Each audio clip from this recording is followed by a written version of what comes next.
নমস্কার বন্ধুরা, সরস্বতী লাইফস্টাইলে তোমাদের সবাইকে স্বাগতম। তোমরা সবাই কেমন আছো? আশা করি সবাই ভালো আছো, আর আমিও খুব ভালো আছি। তো কাল মকর সংক্রান্তি, পিঠে হবে, তিলের নাড়ু হবে, নারকেল নাড়ু হবে। তো আজ আমি সেগুলি তোমাদের সঙ্গে শেয়ার করব। প্রথমে তিলটাকে আমি কড়াইয়ে ভেজে নিয়েছি। তারপরে এই যে তিলটাকে গুঁড়ো করব। তিলটাকে আমি ভালো করে গুঁড়ো করে নেব।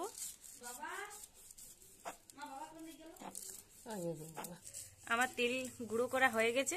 এবারে আমি গুড়টিকে ফুটিয়ে নেব।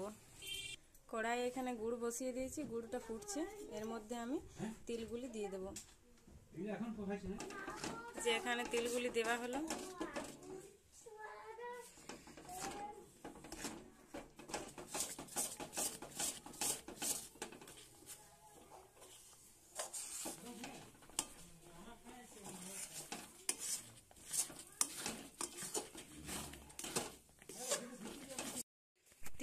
তিল নাড়ুর পাক এখানে হয়ে গেছে। এবার এটিকে আমি হাতে করে পাকিয়ে নেব।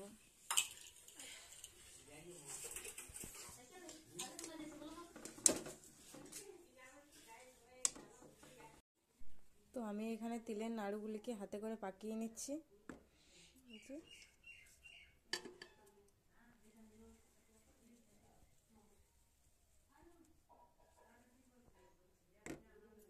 এইভাবে এগুলিকে বানিয়ে নেব।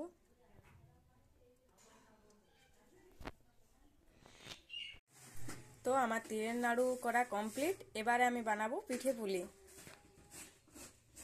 এই যে এখানে তিলের নাড়ু কমপ্লিট।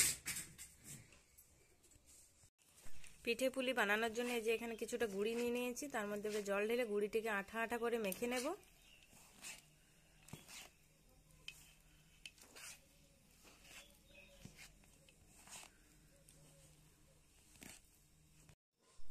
তো আমার গুঁড়িটা মাখা রেডি। এবার আমি এগুলিকে সুন্দর করে পিঠে বানাবো। যে এখানে নিয়ে নিয়েছি চাচির পুর আর তিলের পুর। এবার আমি এগুলি বানাবো। আমি এটিকে এমনি করে বানিয়ে নেব। তারপর এটির ভিতরে চাচি ভরবো।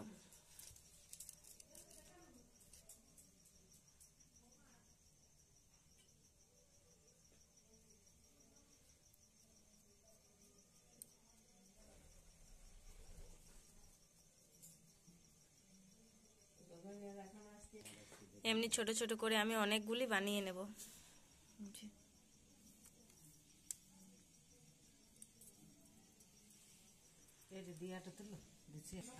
তো এই পিঠেগুলি এবার আমি এইটির মধ্যে দিয়ে দেব। তারপর এটা কিছুক্ষণ ঢেকে রাখবো।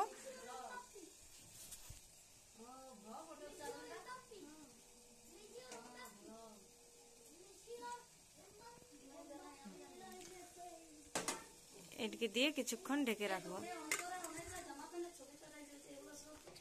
কিছুক্ষণ ঢেকে রাখার পর এই যে পিঠেটা আমার সিদ্ধ হয়ে গেছে। এবার আমি এটাকে নামিয়ে নেব। আবার কতগুলি বানিয়ে এটাতে বসিয়ে দেব।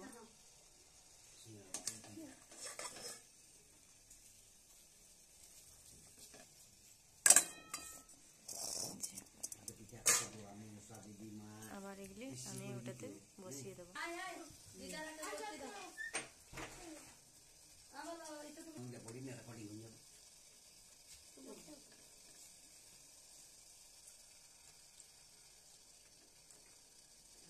আবার এটিকে আমি ঢেকে দেব।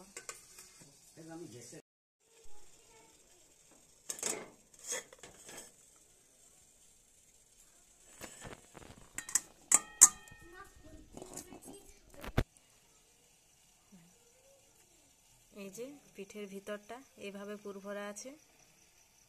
তো এইভাবে আমি এমনি করে পিঠাগুলি বানিয়ে নেব। তো আজকের ভিডিওটা আমি এখানে শেষ করছি। কালকে আবার দেখা হবে অন্য কোনো ভিডিওর সাথে। ততক্ষণ সবাই ভালো থেকো, সুস্থ থেকো। টাটা।